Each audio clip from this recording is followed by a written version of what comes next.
Point number 9ರಲ್ಲಿ ಶೋಧ ಕಾರ್ಯವನ್ನು ಅಂತ್ಯಗೊಳಿಸಲಾಗಿದೆ. ಸತತ 3 ಗಂಟೆಯಿಂದ ಕೂಡ ಶೋಧ ಕಾರ್ಯ ಇಲ್ಲಿ ನಡೀತಾ ಇತ್ತು. ಆತ ಹೇಳಿದ್ದ ಆಳ ಅಗಲಕ್ಕಿಂತ ಹೆಚ್ಚಾಗಿ ಅಲ್ಲಿ ಗುಂಡಿ ತೋಡೋ ಕೆಲಸ ಆಗಿದೆ. ಬಿಕಾಸ್ ಆತನಿಗೆ ಒಂದು ಸಣ್ಣ ಡೌಟ್ ಕೂಡ ಇರಬಾರ್ದು, ಉಳಿಬಾರ್ದು ಅನ್ನೋ ನಿಟ್ಟಿನಲ್ಲಿ, ಕ್ಲಿಯರ್ ಮಾಡೋ ನಿಟ್ಟಿನಲ್ಲಿ ಅಧಿಕಾರಿಗಳು ಮುಂದಾಗಿದ್ದಾರೆ. 3 ಗಂಟೆ. ಯೂಶಲಿ ಒಂದೊಂದು ಗುಂಡಿ ತೆಗೆಯೋದಕ್ಕೆ ಕರೆಕ್ಟಾಗಿ ಮೆಥಡಾಲಜಿ ಉಪಯೋಗಿಸಿದ್ರೆ 1-1.5 ಗಂಟೆ ಸಾಕು ಅಂತ ಹೇಳಲಾಗುತ್ತೆ. ಆದರೆ ಈತ ತುಂಬ ಕಾನ್ಫಿಡೆನ್ಸನ್ನು ಈ ಜಾಗದಲ್ಲಿ ಹೇಳಿದ್ದ. One of the strongest evidence ಇಲ್ಲಿ ಸಿಗುತ್ತೆ ನಿಮಗೆ ಹುಡುಕಿ ಅಂತ ಹೇಳಿದ್ದ. ಹೀಗಾಗಿ 9ನೇ ಪಾಯಿಂಟ್ನಲ್ಲಿ ಟೋಟಲ್ ಗುಂಡಿ ಅಗಿಯೋದಕ್ಕೆ ಆಲ್ಮೋಸ್ಟ್ 3 ಗಂಟೆಗಳ ಸಮಯವನ್ನು ತೆಗೆದುಕೊಂಡ್ರು ಅನ್ನೋದು ತಿಳಿದು ಬರ್ತಾ ಇದೆ. ಈಗ 10ನೇ ಪಾಯಿಂಟಿಗೆ ಮೂವ್ ಆಗ್ತಾರೆ. ಅದಕ್ಕೆ ಮುಂಚೆ ಒಂದು ಸಣ್ಣ ಲಂಚ್ ಬ್ರೇಕಿಗೆ ಹೋಗಿ ಬರಬಹುದು ಅಧಿಕಾರಿಗಳು.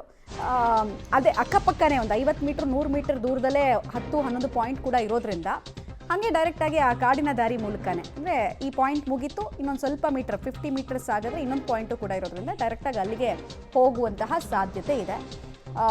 ಜನರಿಗೂ ಒಂದು ಕುತೂಹಲ ಇದೆ.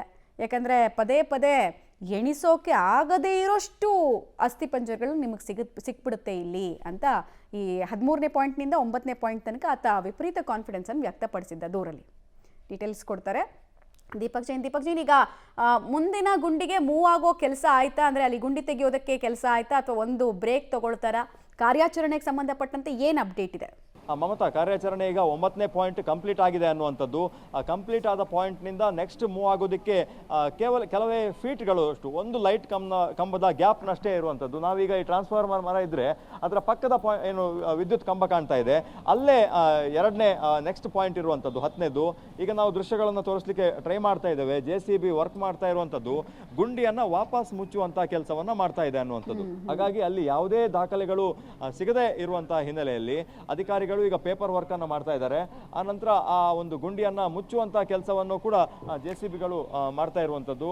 ಹಾಗಾಗಿ ಅಲ್ಲಿಂದ ಮೂವ್ ಆನ್ ಆಗಿ ನಾವೇ ಆ ಭಾಗಕ್ಕೆ ಹೋಗೋದಕ್ಕೆ ಪ್ರಯತ್ನವನ್ನು ಪಡ್ತಾ ಇದ್ದೇವೆ. ಕಾಡಿನ ಒಳಗೆ ಒಂದು ಪೊಲೀಸರ ಟೀಮ್ ಹೋದ್ರೆ ಇನ್ನೊಂದು ಪೊಲೀಸ್ ವಾಹನವನ್ನ ಇಲ್ಲೇ ತಂದು ನಿಲ್ಲಿಸಿದ್ದಾರೆ. ಅಂದ್ರೆ ಇಲ್ಲಿಂದ ಏನಾದರೂ ಅವರನ್ನ ಊಟಕ್ಕೆ ನೇತ್ರಾವತಿಯ ಭಾಗಕ್ಕೆ ಊಟಕ್ಕೆ ಶಿಫ್ಟ್ ಮಾಡಬೇಕಾದ್ರೆ ಅದಕ್ಕೂ ಕೂಡ ವ್ಯವಸ್ಥೆಗಳನ್ನ ಮಾಡ್ಕೊಂಡಿದ್ದಾರೆ. ಪ್ರತಿ ಸಾರಿ ಕೂಡ ಮಮತಾ ಪ್ಲಾನ್ A ಮತ್ತು B ಮಾಡ್ಕೊಂಡಿರ್ತಾರೆ. ಒಂದು ಕಾಡಿನ ಒಳಗೆ ಆತನನ್ನು ಶಿಫ್ಟ್ ಮಾಡುವಂಥದ್ದು, ಮತ್ತು ಅಲ್ಲಿ ವಿಪರೀತವಾದ ಮಳೆ ಸುರಿತಾ ಇದ್ರೆ ಅಲ್ಲಿಂದ ಶಿಫ್ಟ್ ಮಾಡೋದಕ್ಕೆ ಸಾಧ್ಯ ಆಗದಿದ್ರೆ ಅವನನ್ನು ಮತ್ತೆ ರೋಡಿಗೆ ತಂದು ಅಲ್ಲಿಂದ ಶಿಫ್ಟ್ ಮಾಡ್ತಾರೆ.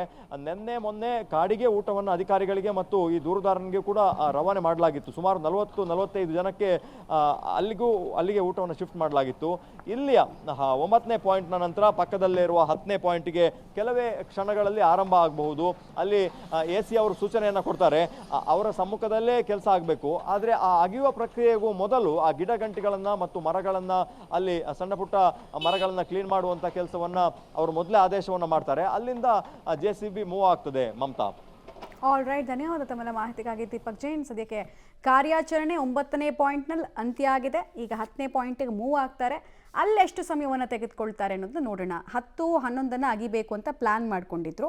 ಈಗ 9ನೇ ಪಾಯಿಂಟಲ್ಲಿ ಏನೂ ಸಿಕ್ಕಿಲ್ಲ. ಹೀಗಾಗಿ ಕಾರ್ಯಾಚರಣೆಯನ್ನು ಅಂದರೆ ಆ ಹಿಟಾಚಿಯನ್ನು ಬಳಸಿ ತೆಗೆದ ಗುಂಡಿಯನ್ನು ಫಾರ್ಮಾಲಿಟೀಸ್ ಮುಗಿಸಿ ಮುಚ್ತಾ ಇದ್ದಾರೆ. ಸುಮ್ಮನೆ ಹಾಗೆ ಮುಚ್ಚಿಬಿಡಲ್ಲ, ಏನೂ ಸಿಗ್ಲಿಲ್ವ ಅಂತ ಮುಚ್ಚಿಬಿಡಲ್ಲ. ಅಲ್ಲೊಂದು ಫಾರ್ಮಾಲಿಟಿ ಮಾಡ್ತಾರೆ, ಎವಿಡೆನ್ಸ್ ನಾಟ್ ಫೌಂಡ್ ಅಂತ ಒಂದು ಫಾರ್ಮಾಲಿಟಿ ಮಾಡ್ತಾರೆ.